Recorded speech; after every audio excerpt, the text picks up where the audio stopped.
Hello everyone, आज हम discuss करेंगे क्लास 10 की साइंस का chapter number 4 carbon and its compound के अंदर ऑर्गेनिक कंपाउंड्स। ये जो ऑर्गेनिक कंपाउंड्स होते हैं ये ऐसे कंपाउंड्स होते हैं जो हमें ऑब्टेंड होते हैं लिविंग ऑर्गेनिज्म से। डेट इज आपको प्लांट से ऑब्टेंड होंगे या फिर आपको एनिमल से ऑब्टेंड होंगे। इसका जो बेस्ट एग्जांपल है वो है आपका हाइड्रोकार्बन। क्या है? हाइड्रोकार्बन। तो ये जो हाइड्रोकार्बन्स है ये आपका एक ऑर्गेनिक कंपाउंड है। तो आगे हम देखते हैं हाइड्रोकार्बन्स क्या होते हैं। ऐसे ऑर्गेनिक कंपाउंड्स जिसके अंदर सिर्फ और सिर्फ हाइड्रोजन और कार्बन प्रेजेंट होती है उसको हम बोलते हैं हाइड्रोकार्बन। कैसे कंपाउंड्स? ऐसे ऑर्गेनिक कंपाउंड्स जिसके अंदर सिर्फ हाइड्रोजन और कार्बन प्रेजेंट है वो आपके कहलाएंगे हाइड्रोकार्बन। ये जो हाइड्रोकार्बन्स होते हैं बेसिकली ये दो तरीके के होते हैं, या तो ये ओपन चेन होती है या फिर ये आपके क्लोज्ड चेन होते हैं। अगर ओपन चेन हाइड्रोकार्बन्स है तो इसको हम एलिफेटिक हाइड्रोकार्बन्स भी बोलते हैं। अगर ये क्लोज्ड चेन है तो हम इसको साइक्लिक हाइड्रोकार्बन्स भी बोलते हैं। अब आगे चलते हैं और देखते हैं ये जो ओपन चेन कंपाउंड्स होते हैं या फिर एलिफेटिक हाइड्रोकार्बन्स होते हैं इसको हमने फर्दर डिवाइड किया है, या तो ये आपके सैचुरेटेड होते हैं या फिर ये आपके अनसैचुरेटेड होते हैं। अगर सैचुरेटेड हाइड्रोकार्बन्स की बात करेंगे तो ये ऐसे हाइड्रोकार्बन्स होते हैं जिसके अंदर कार्बन कार्बन के बीच सिंगल बॉन्ड होता है या फिर आपका कार्बन और हाइड्रोजन के अंदर सिंगल बॉन्ड होता है। तो ऐसे हाइड्रोकार्बन्स क्या कहलाते हैं? Saturated hydrocarbons. और इसका अगर आपको एग्जाम्पल दिखाया जाए तो वो है आपका एल्केन। एल्केन एक सैचुरेटेड हाइड्रोकार्बन है जिसका जर्नल फॉर्मूला होता है CnH2n+2। अगर हम अनसैचुरेटेड हाइड्रोकार्बन की बात करें तो ये जो अनसैचुरेटेड हाइड्रोकार्बन होते हैं ये ऐसे हाइड्रोकार्बन होते हैं जिसके अंदर कार्बन कार्बन के बीच या तो डबल बॉन्ड होगा या फिर कार्बन कार्बन के बीच ट्रिपल बॉन्ड होगा अलोंग विद सिंगल बॉन्ड। तो ये जो आपके अनसैचुरेटेड हाइड्रोकार्बन्स हैं बॉन्ड के बेसिस पर ये भी दो तरीके के होते हैं। अगर कार्बन कार्बन के बीच डबल बॉन्ड है अलोंग विद सिंगल बॉन्ड तब हम बोलेंगे एल्कीन्स। अगर कार्बन कार्बन के बीच ट्रिपल बॉन्ड है अलोंग विद सिंगल बॉन्ड तब हम इसको बोलेंगे एल्काइंस। तो ये जो एल्कीन्स होते हैं इसको हम ओलिफिन्स भी बोलते हैं क्योंकि ओलिफिन्स का मीन होता है ऑयली इन नेचर। और यहाँ पर जो पैराफिन्स बोला था पैराफिन्स का मीन होता है लेस रिएक्टिव। तो ये जो आपके एल्कीन्स होते हैं एल्कीन का जनरल फॉर्मूला होता है CnH2n। और जो आपका एल्काइन है डेट इज आपका ये जो एल्काइन अनसैचुरेटेड हाइड्रोकार्बन है इसका जो जनरल फॉर्मूला होता है वो होता है आपका CnH2n-2। तो यहाँ पर हमने देखा कि जो हाइड्रोकार्बन्स है वो आपके या तो ओपन चेन है या फिर क्लोज चेन। तो हमने ओपन चेन को तो डिस्कस कर लिया। अगर हम क्लोज्ड चेन की बात करेंगे या फिर साइक्लिक की तो इसमें क्या होता है ये जो आपके हाइड्रोकार्बन्स होते हैं डेट इज हाइड्रोजन और कार्बन होते हैं ये क्या करते हैं सिंगल बॉन्ड से जुड़कर आपस में सिंगल बॉन्ड के थ्रू जुड़ते हैं और रिंग फॉर्म कर लेते हैं। या फिर क्या होता है कार्बन आपस में जुड़ता है डबल बॉन्ड से तो हम बोल देते हैं कि ये आपका एरोमेटिक हाइड्रोकार्बन है। अगर कार्बन कार्बन ने आपस में जुड़कर रिंग बनाया वाया सिंगल बॉन्ड तब हम बोलेंगे ये एलिसाइक्लिक होती है। अगर कार्बन कार्बन आपस में जुड़ रहे हैं और रिंग फॉर्म कर रहे हैं उस रिंग के अंदर अगर डबल बॉन्ड आ रहा है सिंगल बॉन्ड के साथ तब हम बोलेंगे ये एरोमेटिक कंपाउंड है। आगे मूव करते हैं और इनको डिटेल में डिस्कस करते हैं। तो जैसा कि मैंने बोला था कि आपका जो पहला हाइड्रोकार्बन है वो आपका सैचुरेटेड हाइड्रोकार्बन है। और सैचुरेटेड हाइड्रोकार्बन के अंदर जो हमने एग्जाम्पल देखा था वो आपका था एल्केन। और एल्केन का जनरल फॉर्मूला मैंने बताया था वो होता है CnH2n+2। यहाँ पर जो N है वो रिप्रेजेंट कर रहा है नंबर ऑफ कार्बन एटम्स को। तो अगर हम ये जो एल्केन है इसकी फैमिली की बात करें या इसके बच्चों की बात करें या इसके मेंबर की बात करें तो हम क्या करते हैं सबसे पहले ये N=1 रखते हैं इस जनरल फॉर्मूले में। तब हमें मिलता है CH4। क्या मिलता है? CH4। इस CH4 के अंदर एक कार्बन है। जब इसके अंदर एक कार्बन है तो हम क्या करेंगे ये जो एल्क है यहाँ पर एल्क ये बता रहा है रूट वर्ड। किसको बता रहा है? रूट वर्ड को। अगर एल्क रूट वर्ड है मींस इसके अंदर कितनी कार्बन होंगी? एक कार्बन। और जब हम एक कार्बन लेते हैं तब एल्क की जगह हम यूज करेंगे मिथ। क्या यूज करेंगे? मिथ। और इस एन के अंदर, ये जो एल्केन है इसके अंदर जो एन आ रहा है ये बता रहा है हमें यहाँ पर कार्बन और हाइड्रोजन के बीच सिंगल बॉन्ड है। तो हम क्या कर देंगे, इसका नेम लिख देंगे मीथेन। क्या लिख दोगे? मीथेन। ऐसे ही अगर हम n इक्वल टू 2 लेते हैं तो इस 2 की वैल्यू इस जनरल फॉर्मूले में रखोगे तो ये हो जाएगा C2H6। जब आपने C2H6 बना लिया n इक्वल टू 2 रखकर, अब इसके अंदर हमने देखा दो कार्बन है, तो जब भी दो कार्बन होती है तो आपका जो वर्ड रूट यूज करते हैं वो हम यूज करते हैं एथ। हमने एथ यूज किया।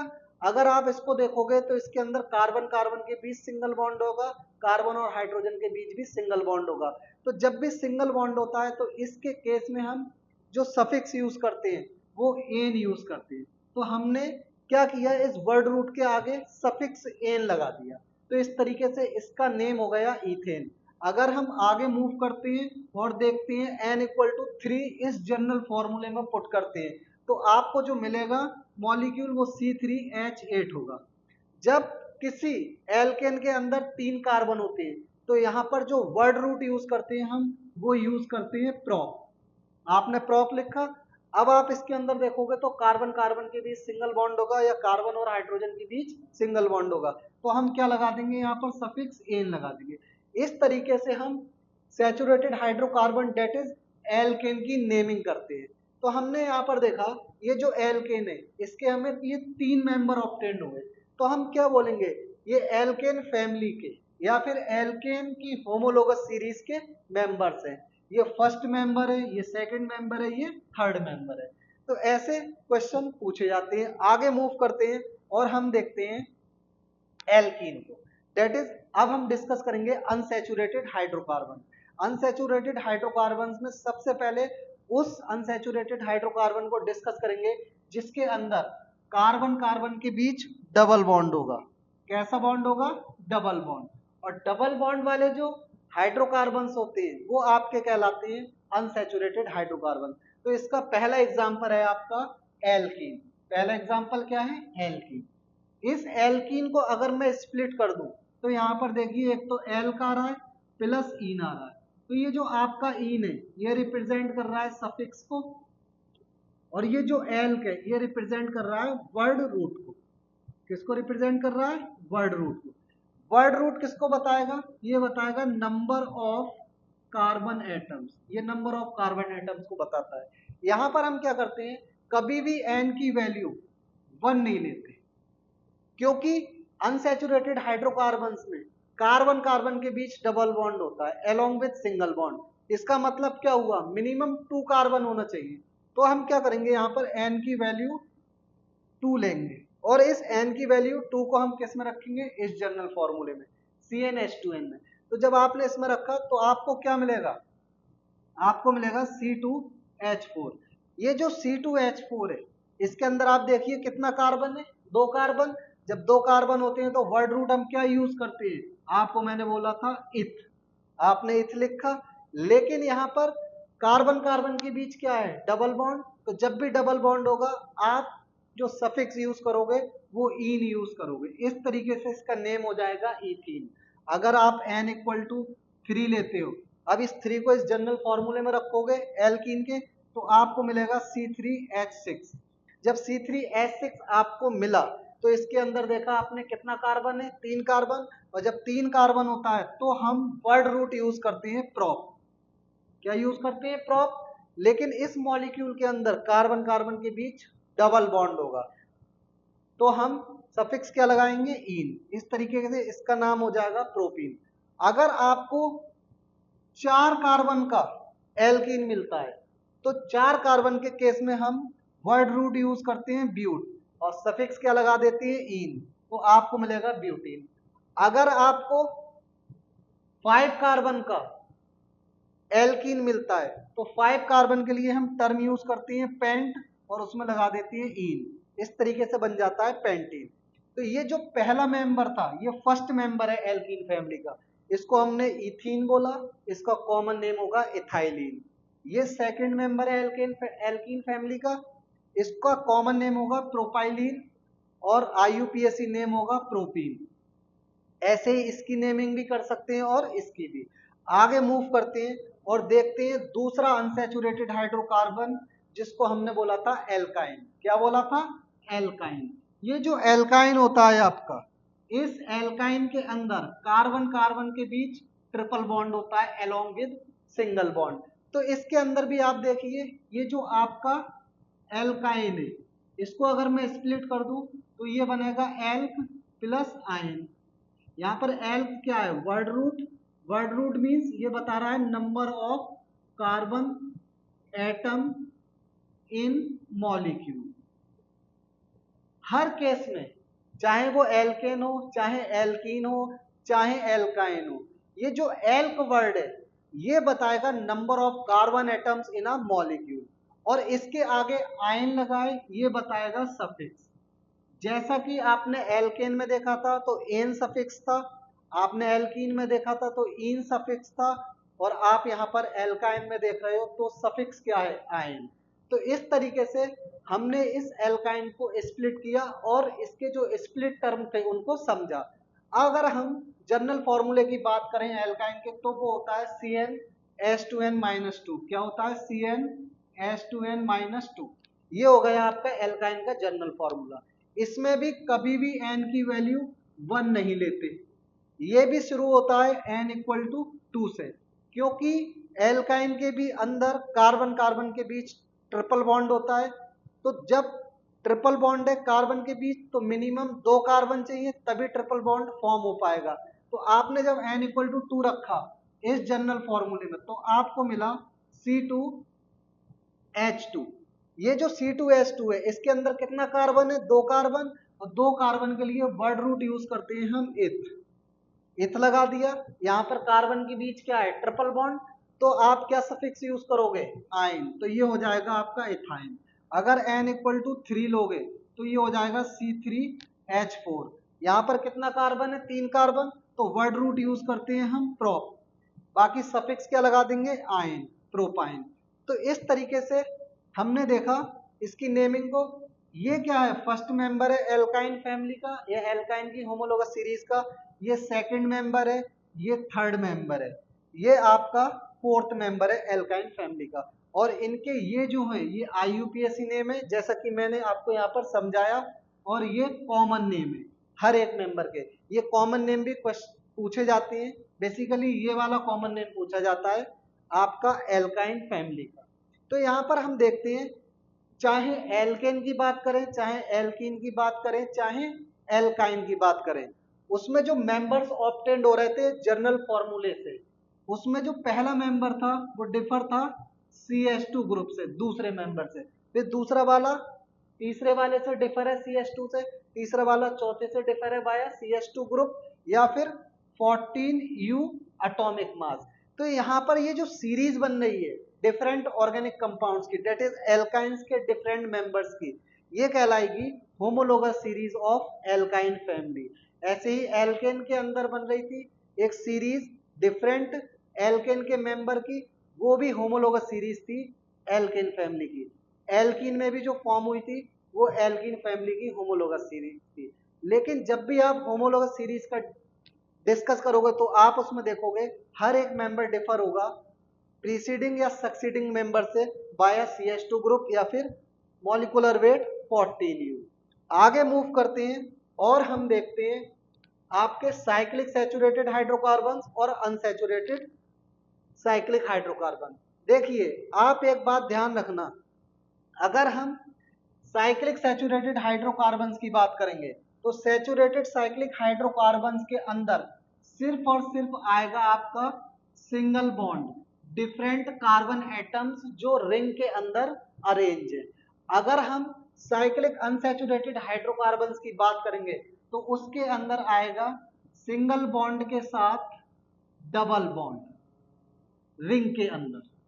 तो आपके जो साइक्लिक वर्ड यहाँ पर यूज किया है ये बता रहा है यहाँ पर जो हम हाइड्रोकार्बन्स पढ़ रहे हैं वो हाइड्रोकार्बन्स साइक्लिक रिंग फॉर्म करते होंगे आपस में कार्बन एटम को ज्वाइन करके। तो सबसे पहले हम देखते हैं साइक्लिक सैचुरेटेड हाइड्रोकार्बन। पहला एग्जांपल है इसका जैसे ये सपोज करो ये ट्राइंगल बना है, ये आपका स्क्वायर बना है, ये आपका पेंटागन बना है, ये आपका हेक्सागन बना है। ये 4 मेंबर 1 2 3 4, ये 4 मेंबर है। इसमें आप देखिए पहले स्ट्रक्चर में यहाँ पर एक कॉर्नर, दो और तीन कॉर्नर दिखाई दे रहे हैं। यहाँ पर 1 corner represent 1 carbon, 1 line represent 1 bond. तो यहाँ पर आपने देखा एक कॉर्नर पर एक कार्बन लगी है, दूसरे कॉर्नर पर दूसरी कार्बन, तीसरे कॉर्नर पर तीसरी कार्बन। लेकिन ये जो कॉर्नर कॉर्नर के बीच लाइन दिखाई दे रही है, ये रिप्रेजेंट कर रही है सिंगल बॉन्ड को। ये भी सिंगल बॉन्ड, ये भी सिंगल बॉन्ड। इस तरीके से हमने देखा यहाँ पर कार्बन की वैलेंसी 2 है। यहाँ पर कार्बन की वैलेंसी कितनी है? 2 पूरी हो चुकी है, क्योंकि एक कार्बन 2 बॉन्ड बना रही है। इसको अभी 2 बॉन्ड और बनाना है, मीन्स यहाँ पर हम लिख देंगे CH2, क्योंकि एक हाइड्रोजन के साथ एक बॉन्ड बनाएगी, दूसरी हाइड्रोजन के साथ दूसरा बॉन्ड। इस तरीके से कार्बन के 4 बॉन्ड पूरे हो जाएंगे। यहाँ भी हम लिख देंगे CH2, यहाँ भी लिख देंगे हम CH2। ऐसे ही इसके अंदर देखिए आप 4 कॉर्नर दिखाई दे रहे हैं, तो 4 कार्बन लिख देंगे। सबसे पहले 4 कार्बन लिख दी, 1 लाइन रिप्रेजेंट 1 बॉन्ड, ये सिंगल बॉन्ड में सारे। अब हम क्या करेंगे, इस कार्बन की वैलेंसी पूरी करेंगे इस तरीके से CH2 लगाकर, और ये भी हर एक कार्बन टेट्रावैलेंट हो जाएगा। आगे देखते हैं इसको। इसमें भी हम क्या कर रहे हैं, 5 कॉर्नर हैं, तो 5 कार्बन सबसे पहले आप कॉर्नर पर रख दोगे। फिर उसके बाद ये लाइन देखोगे, सिंगल सिंगल लाइन, ये सिंगल बॉन्ड को बता रही है।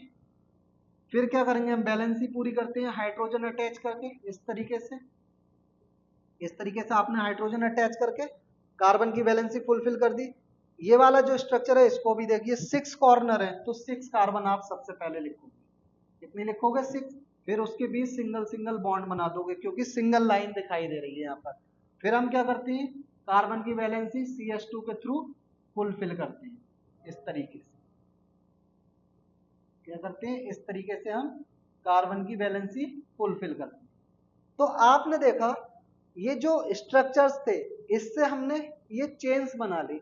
ये जो चेन्स फॉर्म हुई है, आप पहले इस वाली चेन को देखिए। इस चेन के अंदर कितने कार्बन है? 3 कार्बन है। जब कार्बन 3 होते हैं तो वर्ड रूट हम क्या यूज करते हैं? प्रोप। हमने लिख दिया यहाँ पर प्रोप। अब कार्बन कार्बन के बीच सिंगल बॉन्ड है, तो हम लगा देंगे सफिक्स एन, ये हो जाएगा प्रोपेन। लेकिन ये जो स्ट्रक्चर है ये कैसा दिखाई दे रहा है? साइक्लिक। तो टर्म साइक्लो हम इससे पहले लगा देंगे, तो ये हो जाएगा साइक्लोप्रोपेन। ऐसे ही आप ये वाला स्ट्रक्चर देखिए। ये जो स्ट्रक्चर है आपका कौन सा, सॉरी, ये वाला स्ट्रक्चर देखिए। इसमें देखिए आप कितना कार्बन है? 4।